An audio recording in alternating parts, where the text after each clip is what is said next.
Oh, hello. I'm Andrea Washington, lead instructor at Valley College in Princeton. Today I'm going to be taking you on an educational journey. Ready? Let's go.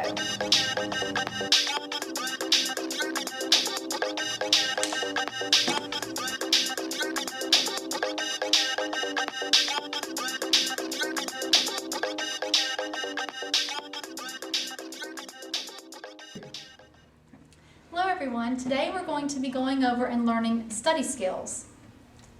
It's really important when you start study skills to determine what type of learning style best suits you. This will aid in being able to study better, take better notes, and even do well on your tests and homework and different things that you come in contact with your classes. Okay, there's three main types of learning styles. The first one is visual learning. Learning through seeing. These learners need to see the instructor's body language, facial expression, and fully understand the content of a lesson. These learners prefer to be sitting in the front of the classroom to avoid visual obstructions. They may do best in pictures and learn from visual displays including diagrams, illustrated textbooks, transparencies, etc. The second one is auditory learners. They learn best through verbal lectures, discussions, talking things through, and listening to what others have to say. Auditory learners interpret the underlying meaning of speech through listening to the tone of voice. All right. The third one is called tactile, or learning through moving, touching, or doing. Tactile learners, or kinesthetic, they learn best through a hands-on approach, actively exploring the physical world around them. They may find it hard to sit for long periods and become distracted by their need for activity and exploration.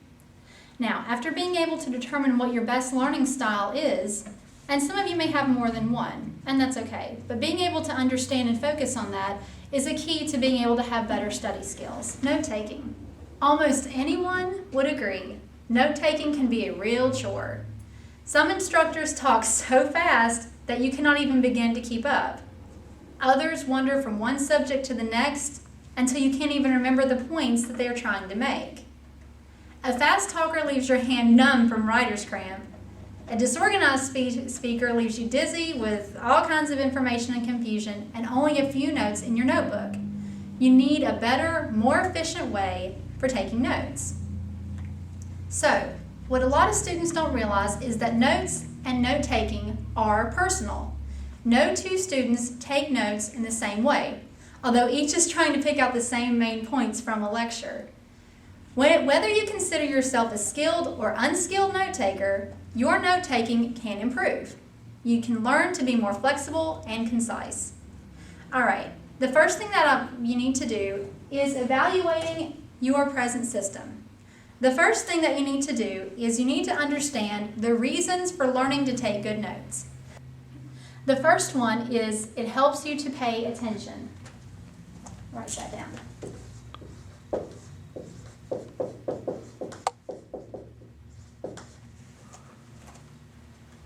Okay. While you are writing, you are concentrating and your mind wanders less. You stay with the subject. Second, note-taking helps you remember.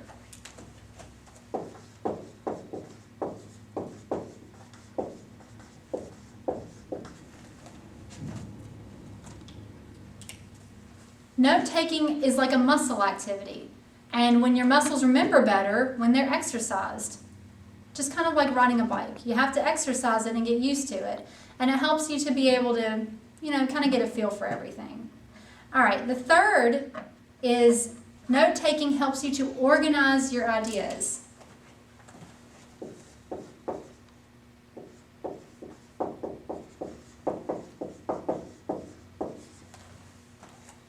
Okay. You learn to sort out and write down the main points and subpoints in an organized fashion. Okay. For online students, there are other ways whenever you're given e-notes or e-lectures to be able to use those to also help whenever you're studying for certain subjects. The first thing is, if you are given e-notes or even have written notes from lectures, the best thing that you want to do is use what's called signal words. Signal words are extremely helpful tools for picking out the most important details. They serve as flags to indicate the main points in sentences and paragraphs. There are two types of signal words. The first is what is called full signals, and the next is half signals. Full signals are obvious flags. They are words such as the first, the second, the third, kind of like in the list or bullet form, especially if you're given PowerPoint lectures. Those are also important because a lot of times the PowerPoint lectures are in terms of the first, the second, and the third. So those are full signals, things that you can signal on to help you study better. The second one is called half signals. They're a little less obvious, and those words are, or could be included as the next, the last, in summary, and therefore. After writing these terms and their definitions in your notes, you will be able to have a better idea of what to study instead of everything all at once. It kind of helps pinpoint what is important and what is not so important. The next one that you could use is called patterning. Patterning is actually being able to understand some concepts clearer than others. And everyone comes in contact with that when they have certain subjects or ideas or concepts in subjects that may come a little bit easier than others. Being able to take notes and understand the methods that you know the best will help take the time and alleviate the ones that you don't. It helps you focus on what you may need to study more on and what you may do better on. That's listening patterning. Or listing. Listening and listing. It's a third method of being able to take notes that is extremely straightforward. It's an appropriate form of note-taking for such classes as if you have history or psychology, where you need to know a lot of terms and definitions, and in some business classes you may come in contact with this. When you use this method, listen carefully if you are in a lecture base or online if you're looking at the lectures that they give you on the class website. The next thing, of course, after being guided by signal words and key phrases, you list the most important events first, and I can give you an example. If you have a list,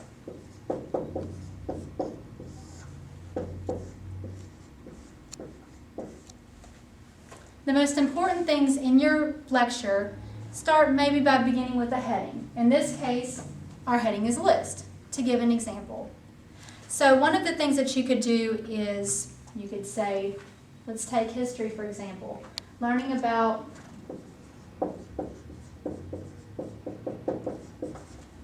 you learned about the American Revolution and American history. That could be the most important event first. And then just going on as you continue. Dates. And so forth. Being able to put them in lists of order and importance of remembering. Okay. Experts report that you command only 20% of the material when you cram the night before an exam, and will probably experience fatigue, loss of concentration, and test anxiety when you study that way. So, and even then, perhaps your difficulty is not with studying for the test, but with taking it. You become so nervous that you find it hard to concentrate on what you know. In this next segment, I'm going to list a few simple techniques to not only get rid of test anxiety, but to prepare the right way to study when it comes to your taking your test. To learn how to study for tests, you need to learn the basic principles concerning how your memory works and why you cannot always remember material. It is frustrating to study for several hours the night before a test, only to find you don't remember several important things. Even though you can sometimes remember the page they were on, or worse yet, you can manage to remember those things just right after you have the test and you finish. Then you're like, oh, I remembered that. Why didn't I remember that for the test? So, how your memory works. The way that your memory works is your brain has 4 different layers. The first layer is for short-term memory. If your instructor gives you a definition and you can repeat it immediately, layer 1 is at work. But if you are asked to give that definition the next day, chances are very good that you won't remember it. Short-term memory is exactly that. It is useful for many daily routine things, but it is not useful for passing tests. This takes us to layer number 2. It's for slightly longer retention. If your instructor announces a test will be given 4 days from now, and they repeat the announcement several times, the message goes from layer 1 to layer 2 of your memory.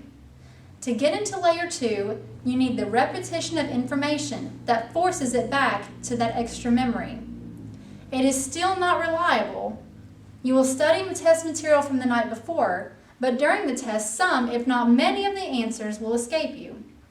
You can repeat several things before the day of the exam, but that doesn't mean that just because it's in layer 2 that you're going to be able to recall it when it comes time for your test. For internet-based students, you usually have a certain date that's given for every test that you have to take. So you want to make sure that you start studying from immediate day up until the time that you actually have to take the exam. This takes us again into layer 3. Layer 3 offers good retention, providing that you repeat the information several times and write it down. Your writing creates a visual image for your mind to remember. Let's say, for example, that your instructor provides you with terms and their definitions, and you repeat them to yourself several times and write them down. You will force that information into layer 3, and you should expect fairly good recall for the test. Now you know why it is necessary to take notes on material that you need to remember, why a written sample test that you construct prior to the real test is valuable, and why writing down key words as you review them is also beneficial. Your muscles help you remember as you write, and your memory sees the material on the paper again and takes a picture of it. That also leads us from layer 3 into layer 4. The passage of time is a must for forcing material into the 4th layer of memory. You must repeat, for example, definitions each night over a period of time and write them down in order for material to reach layer 4. But once there, the material is locked in long-term storage. Okay.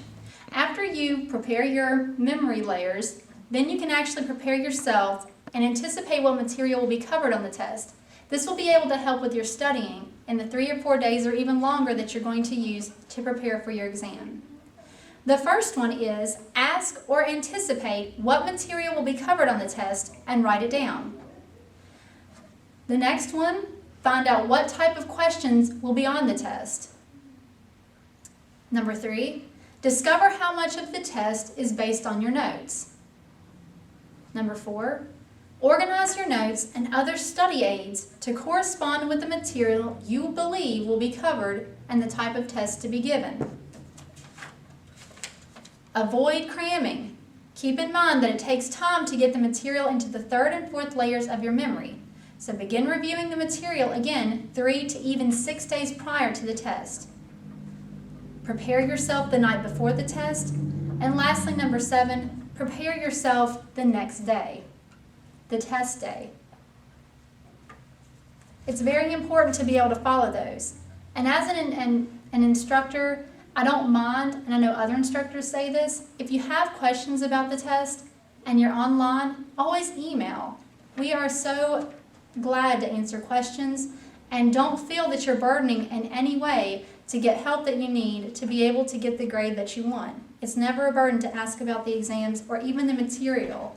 Always make sure that you take advantage of that. Now in this final part, okay, I'm a Valley College teacher, but I'm going to give you some tricks on how to do better on your exams. The first one is the true or false exams. And the first trick to look for in true and false tests is beware of qualifying words. Words such as always, all, none, never, and so on will usually make the statement false. Very few facts are absolute, and no exception to such a question will make it false. Words such as usually, sometimes, generally, and frequently will usually make a statement true. Next, look at the length of the statement. In order for a statement to be true, all parts of it must be true. The longer the statement, the more room there is for false statement. Watch for that connecting word. Here's an example. The U.S. Space Shuttle program is famous because there was a shuttle crash. The shuttle program is famous, and there was a shuttle crash, but the crash is not what made the program famous. That because makes the statement false. Next, guess if you don't know the answer. You have a 50% chance of answering correctly, so take the chance. The next type of test is multiple choice. My students, I usually like multiple choice. So, the first one is eliminate the answer or answers that are obviously incorrect first. Next, read the answer carefully. Read all the choices. Pay attention to all of the above questions. All of the above is frequently the correct answer when it appears as a choice. To determine the extent of students' knowledge, instructors occasionally like to list several correct answers and conclude with all of the above. And last, look for the longest answer. The next type of test is matching. For matching, read the list on the right first. Next, if you are unsure of an answer, mark that question and return to it later. Solve those by process of elimination after you have finished using the answers you're sure are correct. The next test, completion, or fill in the blank. Reread the question several times. Completion is popular with instructors because they can simply write down a statement and leave out a key word. So in rereading the question several times, the key word omitted may, because of the repetition, suddenly occur to you. Next, look for context clues. Often, within a completion, there are clues to the correct answer. If the blank you're about to complete is at the end of the statement, you have more clues to use than if the blank falls at the beginning. Next, a and an are context clues. If an appears, the word must begin with a vowel. Pretty easy on that one. 5 letters. All right, next, look at the verb in the sentence. If it is singular, then the subject or answer must be singular. If it is plural, the subject or answer must be plural. Next, mark the statements you cannot complete and return to them. Recall all the information you need may be triggered by completing other statements. That's happened to me before as a student. Some answers have actually, or other questions, have helped me answer the one I had trouble with. All right, the next one you may not run into a lot, but it is important to go over, and this is the essay test. For essay tests, plan your time carefully. I know for internet tests, mine are timed, and for Valley College, you only have a maximum of 4 hours to complete your test, which may seem like a lot of time, but either if you didn't study or your time is unorganized, it can really fly by. So, even for essay tests, plan your time carefully. Know your facts. Organize or outline your answers. This will help when you're having to write a paper or two, being able to have those organized notes so that you can refer to them when you're writing your essay test. Understand the test terminology. Be certain that you understand what is being asked when the essay question instructs you to compare or contrast. Okay? Write neat, leave suitable margins, and provide space between answers. Write using complete sentences.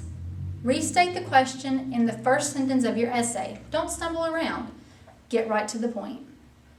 Use transition words to emphasize your organization. Transition. Keep your answers simple and concise. Identify the favorite concepts of your instructor and use them. And include a conclusion or summary. If you use these or keep them in mind when you take your exams, they will really prove to be beneficial. And make sure you study too.